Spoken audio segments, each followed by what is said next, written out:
السلام علیکم دوستو، ویڈیو دیکھنے سے پہلے ہمارے اس چینل کو سبسکرائب کر لیں اور نیچے موجود بیل آئیکن کو ضرور کلک کر لیں تاکہ ہماری ویڈیوز باقاعدگی سے آپ کے پاس پہنچتی رہیں۔ ولید نے انہیں حملے کی اجازت ہی نہ دی بلکہ انہوں نے جو بھی مدد مانگی وہ اس نے بھیجی۔ ولید کا بھائی سلیمان خلیفہ بنا تو اس نے ہندوستان سے محمد بن قاسم کو اس وقت مجرم کی حیثیت سے واپس بلا کر قید میں ڈالا، پھر قتل کروا دیا۔ جب وہ سندھ کو سلطنت اسلامیہ میں شامل کر کے فتح پر فتح حاصل کرتا آگے ہی آگے بڑھتا جا رہا تھا۔ ادھر اس نے موسیٰ بن نصیر کو، جو طارق بن زیاد کے پیچھے پیچھے اندلس میں داخل ہو کر وہاں کے وہ علاقے فتح کرتا جا رہا تھا جو طارق کی زد میں ابھی نہیں آئے تھے، یہ حکم بھیج کر واپس دمشق بلا کر قید خانے میں ڈال دیا کہ پیش قدمی روک دو۔ سلیمان نے طارق کو بھی واپس بلا لیا۔ اگر ولید مرحوم کا بیٹا خلیفہ بن جاتا اور وہ باپ کے نقش قدم پر چلتا تو یورپ اور ہندوستان کی تاریخ مختلف ہوتی۔ سلیمان نے قتیبہ بن مسلم کو بھی پابند سلاسل کر دیا۔ مورخ لکھتے ہیں کہ ہندوستان اور یورپ میں مسلمانوں کی افواج کو پہنچانے اور اسلام کو ان دو ملکوں میں داخل کرنے کے پیچھے قتیبہ بن مسلم کا ہاتھ تھا۔ قتیبہ اس وقت چین میں تھے جب سلیمان نے انہیں دمشق میں طلب کیا تھا۔ موسیٰ بن نصیر حج کے دوران مکہ میں بھیک مانگتا رہا۔ بھیک میں اسے دن بھر میں جو رقم حاصل ہوتی وہ خلیفہ سلیمان کو دے دیتا اور موسیٰ کو کھلے آسمان تلے بٹھا دیا جاتا۔ ایک پہرہ دار اس کے پاس موجود رہتا تھا، اسے تو کھانا بھی نہیں دیا جاتا تھا، وہ اپنے پیسوں سے کھانا خرید کر کھاتا تھا۔ وہ 1 سال سے اذیتیں سہ رہا تھا۔ خلیفہ سلیمان نے اس کی عمر بھر کی فتوحات کو نظر انداز کر ہی دیا تھا، اس نے اس کی عمر کا بھی خیال نہ کیا، وہ تو اپنی آخری منزل کو پہنچ گیا تھا۔ خلیفہ سلیمان نے محض عناد کی وجہ سے موسیٰ بن نصیر کو صرف قید میں نہیں ڈالا تھا بلکہ غیر انسانی ایذا رسانی سے اس کے بوڑھے جسم کو توڑ پھوڑ دیا تھا۔ موسیٰ کو تپتی ہوئی ریت پر جلا دینے والی دھوپ میں کئی گھنٹے کھڑا رکھا جاتا تھا۔ وہ بے ہوش ہو کر گر پڑتا تو اس کے منہ میں پانی کے چند قطرے ٹپکا دیے جاتے کہ وہ زندہ رہے۔ اسے زندہ رکھنے کے لیے ہی کھانے کے لیے کچھ دے دیا جاتا جو ناکافی غذا ہوتی تھی۔ موسیٰ بن نصیر کو تو پہلے خلیفہ ولید بن عبد الملک نے کسی اور مقصد کے لیے اندلس سے بلایا تھا، لیکن اس کی بدقسمتی کہ وہ واپس آیا تو ولید آخری سانس لے رہا تھا۔ اس طرح موسیٰ سلیمان کے ہتھے چڑھ گیا۔ سلیمان نے اس پر مختلف الزام عائد کر کے اس پر ایذا رسانی کے وحشانہ طریقے آزمائے، پھر اس پر 2 لاکھ دینار جرمانہ عائد کر کے اسے مکہ لے گیا کہ بھیک مانگو اور جرمانہ ادا کرو۔ جب یوسف ابن الحارث اور خضر ابن الغیاث کو خلیفہ سلیمان کے اشارے پر گھسیٹتے دھکیلتے باہر لے گئے تو خلیفہ کے خیمے کے ساتھ والے حصے کا پردہ ہٹا اور ایک حسین و جمیل جوان سال عورت سامنے آئی۔ وہ شام کے خطے کے حسن کا شاہکار تھی۔ وہ آ کر خلیفہ سلیمان کے پیچھے کھڑی ہو گئی۔ اس نے اپنے ہاتھ سلیمان کے کندھے پر رکھ دیے، پھر اس کی انگلیاں سلیمان کی گردن پر رینگنے لگی۔ سلیمان نے اپنے دونوں ہاتھ اوپر کر کے عورت کے ہاتھ پکڑ لیے۔ کلثوم، سلیمان نے آہستہ سے کہا۔ وہ عورت جو ابھی جوان لڑکی تھی اس کے آگے آ کر اس کے زانوں پر بیٹھ گئی۔ کیا تم نے سنا ہے ہم نے کیا کیا ہے؟ ہاں امیر المؤمنین، کلثوم نے سلیمان کی گھنی مونچھوں پر انگلیاں پھیرتے ہوئے کہا۔ میں پردے کے ساتھ کھڑی باہر سن رہی تھی۔ بد نصیب بربر، سلیمان نے طنزیہ مسکراہٹ سے کہا اور اپنا ایک بازو کلثوم کی کمر کے گرد لپیٹ کر کہنے لگا، افریقہ سے اتنی دور یہاں میرے حکم سے مرنے آئے تھے، موسیٰ کو بچانے کے لیے بغاوت کی باتیں کرتے تھے۔ کیا آپ مطمئن ہو گئے ہیں کہ آپ کی خلافت میں اب کوئی بھی بغاوت کی بات نہیں کرے گا؟ کلثوم نے پوچھا۔ جو کرے گا وہ اسی انجام کو پہنچے گا۔ خلیفہ سلیمان نے کہا، لوگ مجھے ظالم کہیں گے، تاریخ لکھنے والے مجھے سفاک اور جابر لکھیں گے، لیکن آنے والی نسلیں یہ نہیں کہیں گی کہ ہمارے دور خلافت میں کسی ملک میں بغاوت ہوئی تھی۔ کیا یہ آپ کی بھول نہیں امیر المؤمنین؟ کلثوم نے کہا، صرف 2 بربر سرداروں کو ہلاک کر دینے سے بغاوت کے خطرے کو ختم نہیں کیا جا سکتا۔ اس نے سلیمان کے ساتھ رومان انگیز اور دلگداز حرکتیں کرتے ہوئے کہا، موسیٰ کو قید کر کے آپ نے بہت بڑا خطرہ مول لے لیا ہے۔ خلیفہ سلیمان نے رومانی کیفیت میں نیموا آنکھوں سے کلثوم کے چہرے پر نظر جما دی۔ اس پر تو جیسے سحر طاری ہوا جا رہا تھا۔ کیا آپ نے سوچا نہیں کہ موسیٰ اپنے بیٹے عبدالعزیز کو اندلس کا امیر مقرر کروایا ہے؟ کلثوم نے کہا، عبدالعزیز کو پتہ چل چکا ہوگا کہ اس کے باپ کو ایذا رسانی سے آہستہ آہستہ موت تک پہنچایا جا رہا ہے۔ طارق بن زیاد کو آپ نے پابند کر رکھا ہے کہ دمشق سے باہر نہ جائے۔ عبدالعزیز اور طارق ایک ہیں۔ اندلس میں ہماری تمام فوج موسیٰ، طارق اور عبدالعزیز کو عظیم اور قابل تکریم اور تعظیم سمجھتی ہے۔ کیا تم یہ کہنا چاہتی ہو کہ عبدالعزیز ہمارے خلاف بغاوت کر دے گا؟ کیوں نہیں کرے گا؟ کلثوم نے کہا، وہ اپنے باپ کی بے عزتی کا انتقام ضرور لے گا، وہ تو خود مختاری کا اعلان بھی کر سکتا ہے۔ فوج اس کے ساتھ ہے۔ آپ شاید یہ بھول گئے ہیں کہ نصف سے زیادہ فوج بربر ہے۔ بربر بجا طور پر دعویٰ کر سکتے ہیں کہ اندلس کے فاتح وہی ہیں۔ آج آپ نے 2 بربر سرداروں کو سزا دی ہے۔ جو بربر حج کرنے کے لیے آئے ہیں وہ ان دونوں سرداروں کو ڈھونڈتے پھر رہے ہوں گے، کسی نہ کسی طرح انہیں پتہ چل جائے گا کہ آپ نے ان دونوں کو کہاں پہنچا دیا ہے۔ ٹھہرو، سلیمان بن عبد الملک نے کہا۔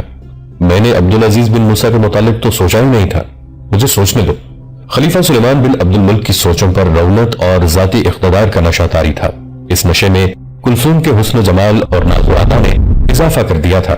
مسند خلافت پر بیٹھنے سے چند مہینے پہلے کلثوم اس کے حرم میں آئی تھی۔ یہ اس کے ایک دوست کا تحفہ تھا۔ کلثوم تو جیسے مردوں پر سحر طاری کرنے اور انہیں اپنے اشاروں پر نچانے کی تربیت یافتہ تھی، وہ آتے ہی سلیمان پر چھا گئی اور حرم کی ہر عورت کو اس نے اپنی لونڈی بنا لیا تھا۔ کلثوم کے حسن و ادا میں سحر تھا یا نہیں، وہ سحرکاری کی تربیت یافتہ تھی یا نہیں، اصل کمزوری سلیمان بن عبد الملک کی تھی۔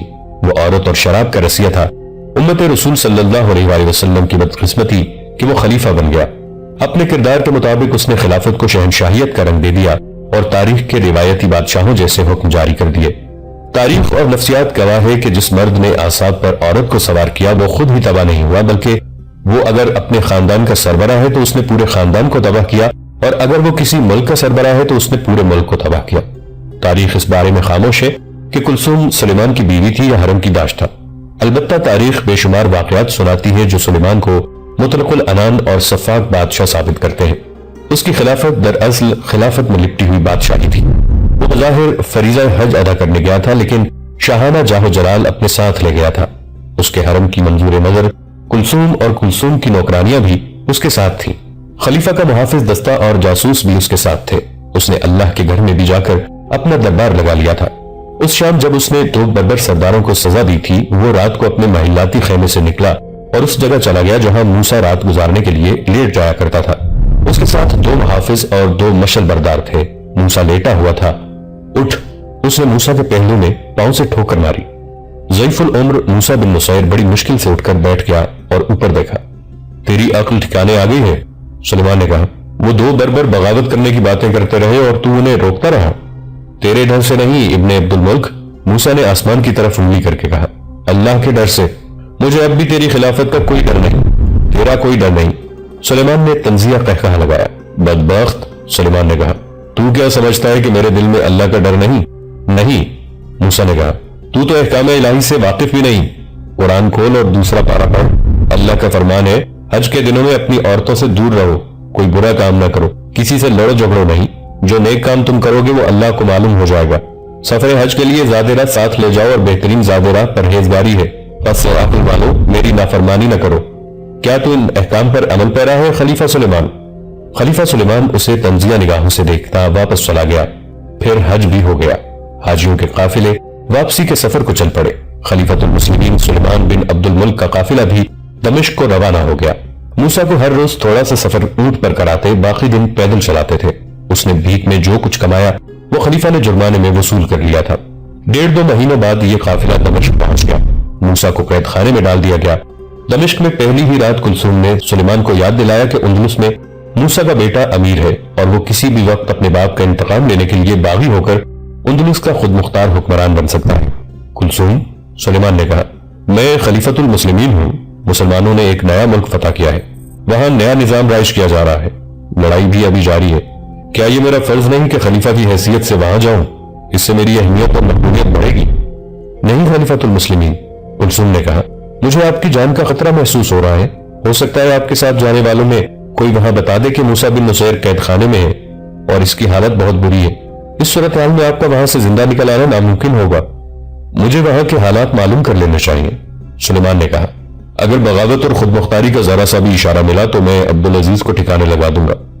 دوسرے دن خلیفہ سلیمان نے پہلا کام یہ کیا کہ ایک تیز رفتار قاصد کو اندلس اس حکم کے ساتھ روانہ کیا کہ وہاں کے حالات معلوم کر کے آئے۔ خلیفہ نے اسے تفصیل سے بتایا کہ اس نے کیا کچھ معلوم کرنا ہے اور بہت جلدی واپس آنا ہے۔ اور آخری بات سلیمان نے قاصد سے کہا، کسی کو یہ پتا نہ چلے کہ تم میرے بھتیجے ہو، کسی کو یہ نہ پتا چلے کہ تم میرے بھیجے ہوئے قاصد ہو۔ اپنے متعلق یہ بتانا کہ تم اندلس میں یہ دیکھنے کے لیے آئے ہو کہ اس ملک میں آ کر آباد ہو جاؤ تو کچھ سود بند ہوگا یا نہیں۔ انتہائی تیز رفتاری سے آنے جانے کے باوجود قاصد کو واپس آتے ہوئے 1.5 مہینہ لگ گیا۔ اس دوران موسیٰ کو یہ حکم دے دیا گیا کہ وہ صبح سویرے قید خانے سے نکل کر شہر میں بھیک مانگا کرے اور شام کو تمام رقم قید خانے کے حاکم کے حوالے کر دیا کرے۔ خلیفۃ المسلمین قاصد نے اندلس کے احوال و قوائف سناتے ہوئے کہا، اس سے زیادہ خوبصورت اور سرسبز خطہ دنیا میں شاید ہی کوئی ہو۔ میں خطے کے متعلق کچھ نہیں سننا چاہتا، سلیمان بن عبد الملک نے کہا۔ صرف یہ بتاؤ کہ امیر عبدالعزیز بن موسیٰ وہاں کیا کر رہا ہے اور اپنی فوج اور لوگوں میں اس کے متعلق کیا باتیں ہوتی ہیں؟ اگر فوج اور لوگوں میں وہاں کوئی مقبول آدمی ہے تو وہ صرف امیر اندلس عبدالعزیز ہے، قاصد نے کہا۔ وہ متقی اور زاہد ہے، عالم دین ہے۔ عرب اور بربر تو اس کو عزت و احترام کی نگاہوں سے دیکھتے ہی ہیں، عیسائیوں میں بھی وہ نیک نام ہے۔ قاصد نے تفصیل سے بتایا کہ اس نے اندلس کے مقامی لوگوں کی فلاح و بہبود کے لیے کیا کچھ کیا ہے اور کر رہا ہے۔ امیر اندلس عبدالعزیز نے وہاں کے لوگوں کی کایا پلٹ دی ہے، قاصد نے کہا۔ وہاں دولت مند عیسائی غریب عیسائیوں پر حکومت کرتے تھے۔ وہاں انصاف اسی کو ملتا تھا جس کے پاس سونے کے سکے ہوتے تھے۔ زندگی کی ہر عیش، ہر سہولت اس طبقے کو حاصل تھی۔ امیر عبدالعزیز نے غریب عوام کو ایسی زندگی دی ہے کہ وہ نہ صرف پیٹ بھر کر کھانا کھاتے ہیں بلکہ انہیں وقار اور تکریم بھی حاصل ہو گئی ہے۔ موسیٰ بن نصیر کے بیٹے عبد الرحمن نے اندلس میں فتح کے فوراً بعد وہاں کے لوگوں کی بھلائی کے لیے جو کام کیے تھے ان کی تفصیل اس داستان کے آخر میں بیان کی جائے گی۔ یہاں صرف یہ بتا دینا ضروری ہے کہ خلیفہ سلیمان بن عبد الملک کچھ اور سننا چاہتا تھا۔ بربر عبدالعزیز کے متعلق کیا کہتے ہیں؟ خلیفہ نے قاصد سے پوچھا۔ خلیفۃ المسلمین کو معلوم ہوگا کہ سالار طارق بن زیاد کے ساتھ جو فوج اندلس کے ساحل پر اتری تھی وہ سب بربر تھے، قاصد نے جواب دیا۔ بربروں کو جو مال غنیمت ملا وہ ان لوگوں نے کبھی خواب میں بھی نہیں دیکھا تھا۔ امیر عبدالعزیز نے بربر فوج کو بہت زیادہ تعظیم دی ہے۔ موسیٰ بن نصیر بڑے لمبے عرصے سے افریقہ کا امیر تھا۔ اس نے بربر قوم پر ایسی نوازشات کی ہیں کہ وہ موسیٰ کو اپنا مرشد مانتے ہیں۔ میں اس وجہ سے بربر امیر عبدالعزیز پر اپنی جان و مال قربان کرنے کے لیے تیار رہتے ہیں۔ کیا وہاں کوئی ہمارا بھی نام لیتا ہے؟ خلیفہ سلیمان نے پوچھا۔ اگر خلیفۃ المسلمین اس گستاخی کی اجازت دیں تو زبان کھولو، قاصد نے کہا۔ اجازت ہے، خلیفہ کی بجائے کلثوم نے کہا جو خلیفہ کے ساتھ لگی بیٹھی تھی۔ بے خوف ہو کر بات کرو، خلیفۃ المسلمین، قاصد نے کہا۔ میں بہت سی سراؤں میں گیا، مسلمانوں کے ساتھ، عیسائیوں کے ساتھ، بربر مسلمانوں کے ساتھ باتیں ہوئی، کسی نے دمشق کی خلافت کا نام نہیں لیا۔ میں مسجدوں میں گیا جو وہاں نئی نئی بنی تھی، وہاں بھی کسی نے خلیفہ کا نام نہیں لیا۔ اگر نام لیا جاتا ہے تو امیر عبدالعزیز کا لیا جاتا ہے۔ کیا موسیٰ بن نصیر اور طارق بن زیاد کی بھی کوئی بات ہوتی ہے؟ خلیفہ نے پوچھا۔ یہ تو میں نے کئی لوگوں کو ایک دوسرے سے پوچھتے سنا ہے، قاصد نے کہا۔ وہ پوچھتے ہیں کہ موسیٰ بن نصیر اور طارق بن زیاد کہاں چلے گئے ہیں؟ خلیفۃ المسلمین، جس کسی کو پتا چلا کہ میں دمشق سے آیا ہوں اس نے یہ ضرور پوچھا کہ موسیٰ اور طارق کیا دمشق میں ہیں، پھر یہ پوچھا کہ وہ کب واپس آئیں گے۔ میں نے وہاں یہ دیکھا ہے کہ اندلس کا خلافت کے ساتھ کوئی تعلق ہی نہیں، آپ کو وہاں جانا چاہیے خلیفۃ المسلمین۔ ہاں، خلیفہ سلیمان نے کہا، ہمیں وہاں جانا چاہیے۔ اگر ہم نہ گئے تو ایک روز خطبے سے بھی ہمارا نام نکل جائے گا۔ تم جا سکتے ہو، کلثوم نے قاصد سے کہا۔ قاصد چلا گیا تو کلثوم نے سلمان سے کہا، آپ اندلس نہیں جائیں گے؟ کیا آپ نے قاصد کی اتنی زیادہ اور اتنی واضح باتوں سے اندازہ نہیں کیا کہ اندلس ایک روز خود مختار ملک بن جائے گا؟ کیا آپ بنو امیہ کی خلافت کو ختم کرنا چاہتے ہیں؟ کیا آپ موسیٰ کے خاندان کو خلافت کی گدی دینا چاہتے ہیں؟ نہیں، سلیمان نے کہا، میں موسیٰ کے خاندان کو ختم کر کے مروں گا۔ موسیٰ کو یہ اختیار کس نے دیا کہ وہ ایک نئے مفتوحہ ملک کا امیر اپنے بیٹے کو مقرر کرایا ہے؟ کلثوم نے کہا، موسیٰ کو ختم کر دینے سے اس کا خاندان تو ختم نہیں ہو جائے گا، اس کی نسل ختم ہونی چاہیے۔ ابو حنیف کو بلاؤ، سلیمان نے کہا۔ کلثوم چل پڑی۔ تم کہاں جا رہی ہو؟ سلیمان نے اسے روکا۔ دربان کو بھیجو۔ ابو حنیف کو آپ کے حضور لانے کے لیے مجھے ہی جانا چاہیے، کلثوم نے کہا۔ وہ آپ کے حکم کے انتظار میں یہی بیٹھا ہے۔ کلثوم کمرے سے نکل گئی، راہداری اور 2 کمروں میں سے گزرتی اس نے کمرے کا ایک دروازہ کھولا۔ یہ بڑا ہی خوشنما کمرہ تھا جس میں ایک خبرو ادھیڑ عمر عرب بیٹھا ہوا تھا۔ کلثوم کو دیکھ کر وہ اٹھ کھڑا ہوا اور اس نے اپنے بازو پھیلا دیے۔ کلثوم سیدھی اس کے بازو میں چلی گئی۔ وہ ابو حنیف تھا۔ بیٹھ جاؤ، کلثوم نے اسے بٹھا دیا اور اس کے پاس بیٹھ کر بولی، اندلس جانے کے ارادے باندھتا ہے، تم اس کے مشیر ہو؟ مشیر تو اس کے کئی اور بھی ہیں لیکن میں نے تمہیں اس کے دل میں اتارا ہوا ہے، یہ کوئی نئی بات نہیں۔ ابو حنیف نے کہا، نئی بات کرو، قاصد کیا خبر لایا ہے اور سلیمان کیا کہتا ہے؟ کلثوم نے اسے قاصد کی تمام باتیں سنائی، سلیمان کا رد عمل بھی سنایا اور کلثوم نے سلیمان کو جو مشورہ دیا تھا وہ بھی سنایا۔ یہی مشورہ میں دوں گا، ابو حنیف نے کہا، سلیمان کی خلافت قائم رہی تو ہماری بھی بات بنی رہے گی۔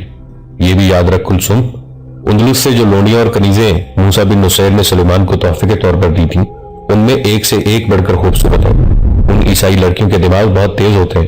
میں جانتا ہوں کہ یہ کنیزیں وہاں نوکرانیاں نہیں تھیں، یہ شاہی خاندانوں اور امارا کے خاندانوں کی لڑکیاں ہیں۔ کہیں ایسا نہ ہو کہ ان میں سے کوئی تمہیں پیچھے کر کے خود آگے ہو جائے۔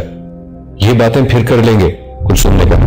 خلیفہ تمہیں بلا رہا ہے، وہ اندلس کے امیر عبدالعزیز کے متعلق تم سے مشورہ دے گا۔ کیا مشورہ دوں؟ کلثوم نے اپنا دایاں ہاتھ چھری کی طرف اپنی شہرت پر پھیرا۔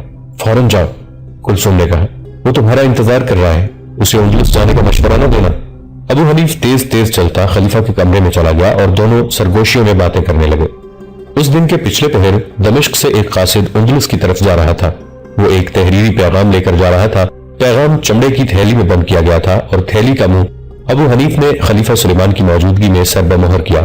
پیغام ابو حنیف کے ہاتھ کا لکھا ہوا تھا اور خلیفہ سلیمان نے لکھوایا تھا۔ قاصد کا نام جو تاریخ میں آیا ہے وہ ابو النصر ہے۔ یہی قاصد سلیمان سے پہلے خلیفہ ولید بن عبد الملک نے موسیٰ کو اندلس سے بلانے کے لیے بھیجا تھا۔ ابو نصر ایوان خلافت کا قابل اعتماد عہدیدار تھا۔ اب سلیمان نے اپنا پیغام اندلس بھیجنے کے لیے ابو نصر کو دیکھ کر کہا، تم جانتے ہو کہ ہمارے بڑے بھائی ولید تم پر کتنا اعتماد کرتے تھے۔ تمہارا وہ اعتماد اب بھی قائم ہے۔ یہ پیغام راستے میں نہ کھلے۔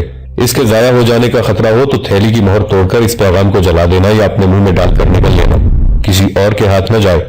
ایسے ہی ہوگا امیر المؤمنین، ابو النصر نے کہا۔ ایک اور بات پھر سن لو، خلیفہ سلیمان نے کہا، یہ پیغام حبیب ابن عبیدہ کے ہاتھ میں جائے، کسی اور کو پتہ نہ چلے کہ کوئی پیغام لائے ہو۔ باقی سب کچھ تمہیں سمجھا دیا ہے۔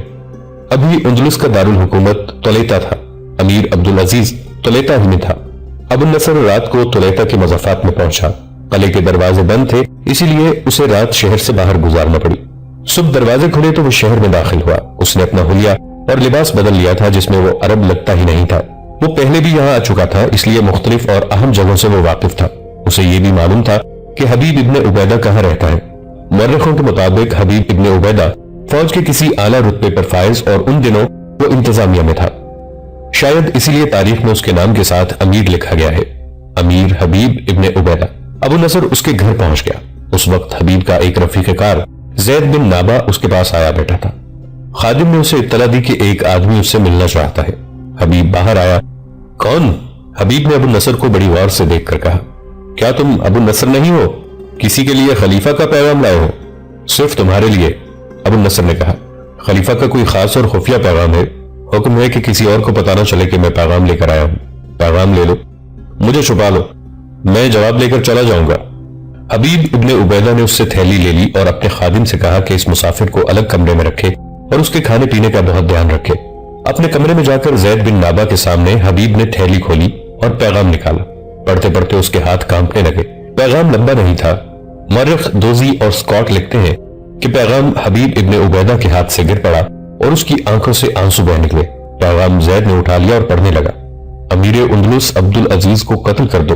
زید نے پیغام پڑھا، اور اس کا سر دمشق بھیج دو اور کسی کو پتہ نہ چلے۔ ابن نابا، حبیب نے کہا، تم جانتے ہو موسیٰ بن نصیر کے ساتھ میری دوستی کتنی گہری ہے۔ میں اس کے بیٹے کو کس طرح قتل کرواؤں گا؟ نہیں، یہ کام مجھ سے نہیں ہو سکے گا۔ پھر خود مرنے کے لیے تیار ہو جاؤ۔ زید بن نابا نے کہا، اس خلیفہ کا حکم نہیں مانو گے تو وہ تمہیں اور تمہارے خاندان کے بچے بچے کو قتل کرا دے گا۔ قتل سے پہلے تمہیں قید خانے میں بند کر کے اتنی اذیتیں دے گا کہ دن رات میں کئی بار مرو گے۔ کیا تم میرا ساتھ دو گے؟ حبیب نے پوچھا۔ کہو گے تو ضرور دوں گا، زید نے کہا۔ ابن عبیدہ، تمہیں خلیفہ کا یہ حکم ماننا ہی پڑے گا۔ ان دونوں کے درمیان بہت سی باتیں ہوئی۔ تقریباً تمام یورپی اور مسلمان مورخوں نے لکھا ہے کہ حبیب ابن عبیدہ کی دوستی موسیٰ کے ساتھ تو ضرور تھی، لیکن مرحوم خلیفہ ولید اور اس کے بھائی سلیمان بن عبد الملک کے حبیب ابن عبیدہ پر اور اس کے خاندان پر ایسے احسانات تھے جنہیں وہ فراموش نہیں کر سکتا تھا۔